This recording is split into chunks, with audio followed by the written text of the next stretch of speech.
want to know, this patient again has a microcytic hypotomic anemia, primary 2 DDs, iron deficiency, and thalassemia minor.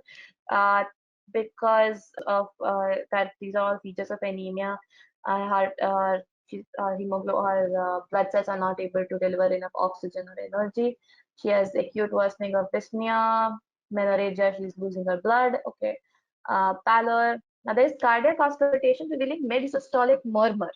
Okay, so in anemia, your heart is pumping a lot of blood because to compensate for the decreased oxygen content, and hence there is a mid-systolic murmur that is heard as a part of the high output, the extra functioning of your muscle, cardiac muscle.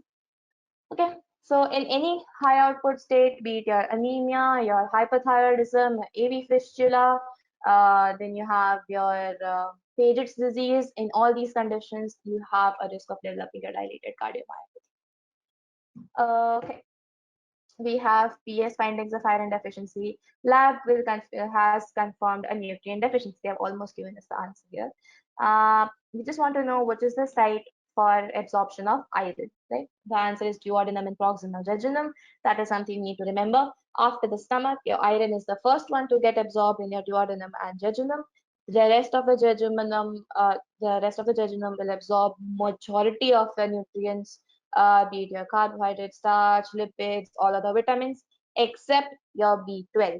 B12, an intrinsic factor, will go on to travel to the terminal ileum. That is where to separate and get absorbed. Okay, so this is your iron. This is the rest of your nutrients. Terminal ileum is your B12. Nothing is absorbed in these parts. Okay, body of calcium. Yeah, it can somewhat absorb some protein of sorts, but there's nothing relevant there. Thanks for watching. Please give a thumbs up and subscribe for more.